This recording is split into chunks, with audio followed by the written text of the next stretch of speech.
Bonjour les amis, nous retrouvons le Luc du lundi, c'est-à-dire que nous sommes actuellement au chapitre 8, les versets 16 à 18. Personne n'allume une lampe pour la recouvrir d'un pot ou pour la mettre sous un lit, mais on la met sur un support pour que ceux qui entrent voient la lumière. Car il n'y a rien de secret qui ne paraîtra au jour, rien de caché qui ne doive être connu, et venir au grand jour. Faites donc attention à la manière dont vous écoutez, car à celui qui a, il sera donné, et à celui qui n'a pas, même ce qu'il croit avoir, lui sera retiré. Oui. Alors, voilà, c'est un petit évangile, mais c'est un petit peu, moi quand je lis ça, c'est un petit peu désagréable. Ceci étant, on retrouve exactement les mêmes éléments qu'hier, même si là on est au chapitre 8, alors qu'hier on était beaucoup plus loin. Mais vous voyez bien qu'on voit bien la lumière du Seigneur et l'ombre de l'argent trompeur, elles sont là, on parle de la lampe, et voilà. Et en plus, on parlait, vous vous souvenez, on parlait de la rectitude, et vous voyez bien qu'ici, la vérité éclate toujours, puisque, effectivement, voilà, il n'y a rien de secret qui ne paraîtra au jour. Et puis, on retrouve aussi le passage d'avant-hier, vous savez, sur le fait de la capacité de quelle terre on est par rapport au grain qui tombe, et vous voyez bien que là aussi, la parole qu'entend un cœur loyal est plus efficace. Mais c'est exactement ça, celui qui a, il sera donné, et à celui qui n'a pas, même ce qu'il croit avoir, lui sera retiré. C'est-à-dire qu'à celui qui a la foi, la parole est capable d'apporter beaucoup, à celui qui ne l'a pas, qui croit ne pas l'avoir, la parole peut lui faire perdre le peu de foi qu'il aurait. Et là, c'est vrai que cette dernière phrase, elle peut prendre un sens assez particulier quand on regarde l'exercice qu'on est en train de faire ensemble depuis 3 trimestres maintenant, parce que je me rends bien compte moi-même que sur un certain nombre de sujets dans lesquels on a une foi qui peut être un peu fragile, il s'avère que quand on se pose les bonnes questions, quand on commence à rentrer dans le sujet, quand on commence à lire sérieusement les textes, eh bien, parfois ça ébranle un peu. Certaines des personnes qui m'écoutent plus ou moins régulièrement me disent « Oui, parfois, dis donc quand même, quand on t'écoute, on perd un peu la foi dans ce qu'on croyait. » Voilà.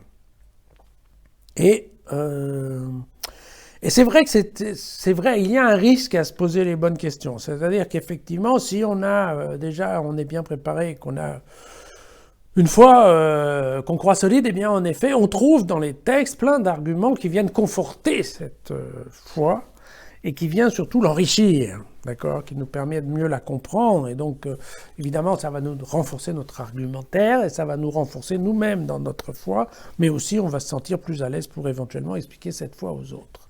Et par contre, sur des sujets où on est un petit peu moins à l'aise, où l'idée qu'on a peut-être un peu discutable, alors vous voyez, vous l'avez compris dans mon cas par exemple, la question de la virginité de Marie, vous voyez, où moi j'ai des idées qui sont très tempérées sur la question, ben, c'est vrai que quand on rentre un peu dans le fond des textes, j'aurais un peu tendance à dire que, on n'est pas tout à fait sûr que Marie était vierge, voilà. Je l'avoue moi-même. Donc je comprends bien que, en effet, oui, travailler peut mettre en cause un certain nombre d'idées qu'on avait qui étaient plus ou moins bonnes ou plus ou moins justes. Donc Luc a certainement raison quand il dit que la manière dont on écoute est au moins aussi importante que le simple fait d'écouter, en fait, c'est ça. Voilà, c'est ça. Dans notre cas, il est important, je pense, qu'on écoute les évangélistes pour entendre ce qu'ils veulent nous dire. Et non pas entendre ce que l'on aimerait bien entendre. Vous voyez la différence est là. Voilà. Ce que je crois, c'est que quand on a une foi qui est un peu faussée ou qui est pas très sérieuse ou quand on a une idée qui n'est pas déterminée, bien souvent, on a des a priori. Et après, ce qu'on va chercher dans les textes, ce sont des éléments qui viennent conforter nos a priori. Oui, mais il y a des fois, si c'est un a priori qui n'est pas justifié, on ne trouve pas ces arguments-là. Et ça veut dire que globalement, par rapport à cette partie-là, hein, bien sûr, on ne parle pas de la foi en général, mais par rapport à cette partie-là ou sur une autre, on va devoir probablement réviser notre opinion, tout simplement.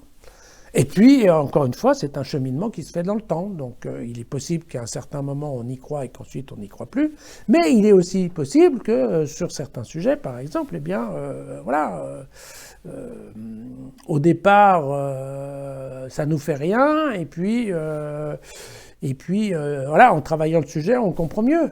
Hein, voilà. Je peux vous dire, par exemple, dans mon cas, vous voyez, il n'y a pas très longtemps, là, on vient de parler de l'histoire de la croix et du message de la croix. Vous voyez, moi, jusqu'à maintenant, la croix ne me parlait pas beaucoup, quoi, en fait. Hein, voilà.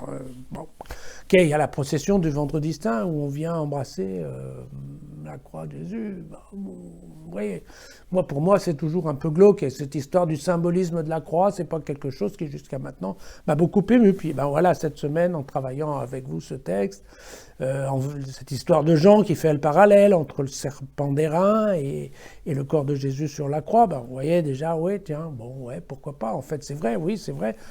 Moi aussi, j'aime bien, en fait, oui, quand regarder le Seigneur sur la croix et avoir le sentiment qu'il va nous sauver, c'est un sentiment, enfin, ça a du sens, tout d'un coup, ça prend du sens pour moi. Bien entendu, parce que j'y crois, si j'y croyais pas. Voilà. Mais donc, vous voyez, il y a quand même des sujets sur lesquels on peut évoluer d'une façon ou d'une autre. Mais ce qui est vrai, c'est que, il a raison. Hein, attention, faisons donc attention à la manière dont on écoute. Voilà. Si vous en avez pas marre de m'écouter, vous pouvez entendre à nouveau mes commentaires donc sur la chaîne YouTube. Vous pouvez aller sur le site jesusfacile.com pour relire, parce que souvent lire est parfois mieux qu'entendre. À la fois les évangiles et les commentaires. Et puis si vous n'en avez pas marre de m'entendre, retrouvez-moi demain.